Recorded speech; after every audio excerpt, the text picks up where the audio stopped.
going to tackle how to add polynomials. Pero bago ang lahat, you need to keep in mind these steps.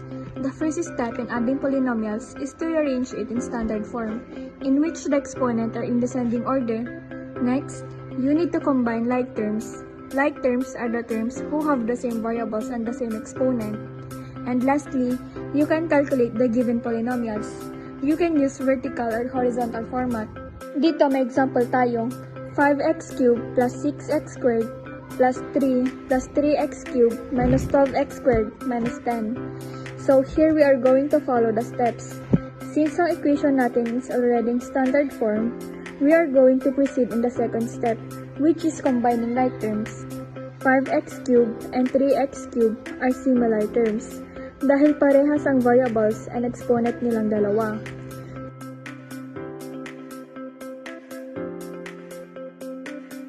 So, is 6x squared and negative 12x squared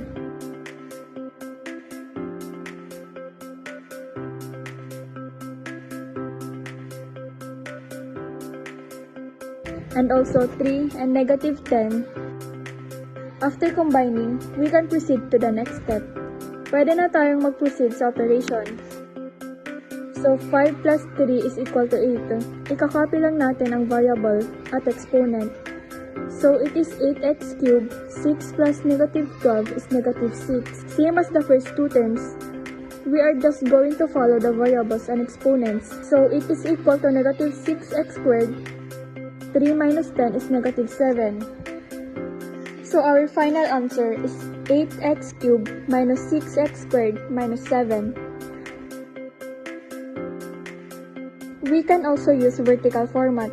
The rules are the same. Since it is already in the standard form, we just need to combine like terms. Pagtatapatin lang natin sila, then add like how you normally add.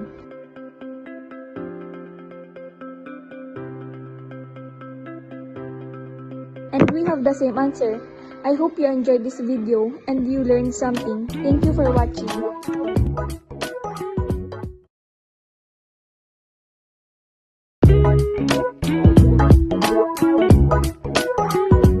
So, today, we are going to learn how to subtract polynomial.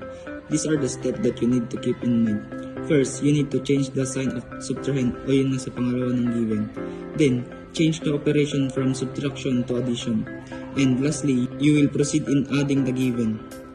Here we have our example, 4x squared minus 5xy plus 2y squared minus negative x plus 2xy minus y squared. So, let's change the sign of our subtrahend.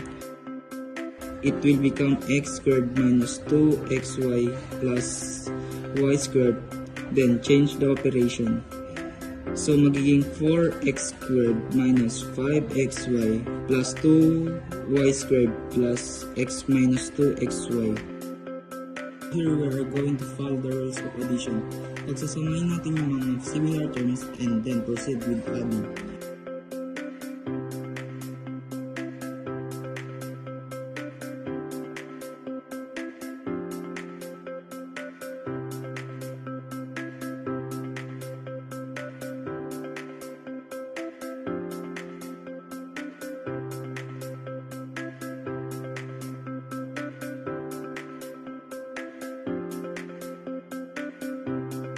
For 4x squared plus x squared is equal to 5x squared. Then negative 5xy minus 2xy is equal to negative 7xy. At ang panghuli, 2y squared plus y squared is equal to 3y squared. So ang outcome natin ay 5x squared minus 7xy plus 3y squared. I hope you enjoyed this video and you learned something. Thank you for watching.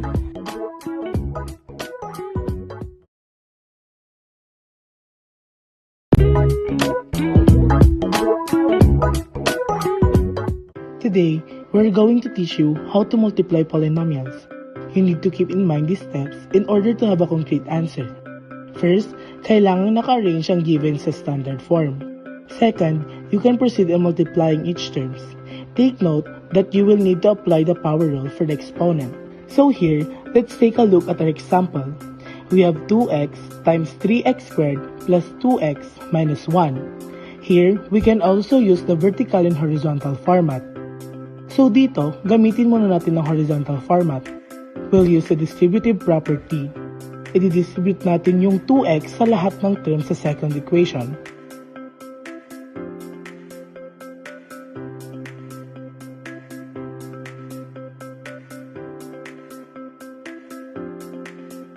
So magiging 2x times 3x squared plus 2x times 2x plus 2x times negative 1. So isa-isahin natin. 2x times 3x squared, 2 times 3 is x. And using the power rule, x plus 2 or 1 plus 2 is 3. Let's proceed to the next. Same process. 2 times 2 is 4. And 1 plus 1 is equal to 2. So the answer here is 4x squared. Same true with the last one. 2 times negative 1 is negative 2. And since we only have one variable, kakopya na lang natin ito. So kapag pinagsama-sama natin lahat, the answer is 6x cubed plus 4x squared minus 2x. And since wala nang similar terms, wala tayong masisimplify, so it means that is our final answer. We can also use vertical format. We'll just write down 3x squared plus 2x minus 1 and sa baba nito ang 2x. Unlike sa adding, hindi na kailangang pagtatapatin ang magkakaparehong terms kapag gagamitin ang vertical format. We can multiply this like how we normally multiply a whole number. So as you can see, we have the same answer. It is still your choice whether you'll see the vertical or horizontal format. I hope you enjoyed this video and learned something. Thank you for watching.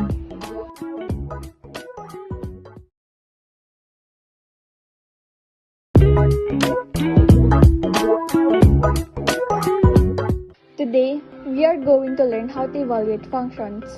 The function notation y is equal to f of x tells you that y is a function of x. To find f of x for a given value of x is to evaluate by substituting the input value x into the equation. So we have an example here. F of x is equal to 3x squared plus 5x plus 1, wherein is equal to 2. So the first thing that we need to do is change all x into 2. So magiging 3 times 2 squared plus 5 times 2 plus 1.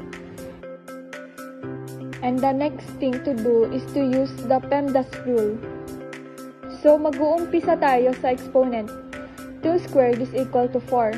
Kaya magiging 3 times 4 plus 5 times 2 plus 1. Dito pwede na nating isunod yung mga nasa parentheses. So 3 times 4 is 12. And 5 times 2 is 10. So dito wala nang variables na natitira. Kaya pwede na nating isimplify. Kaya 12 plus 10, 1 is equal to 23. So our f of 2 is equal to 23. I hope you enjoyed this video and you learned something. Thank you for watching.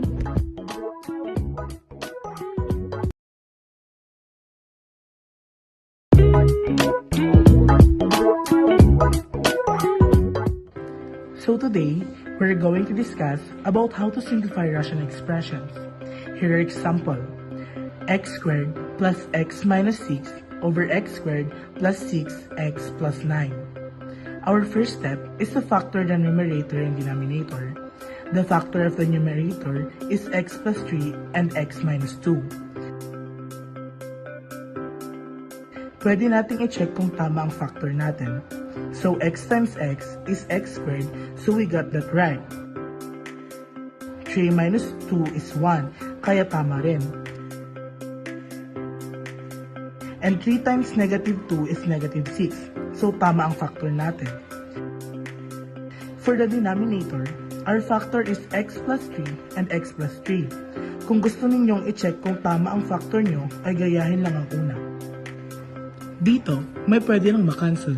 May magkaparehang terms sa numerator at denominator. We can cancel the x plus 3. So ang natira ay x minus 2 over x plus 3.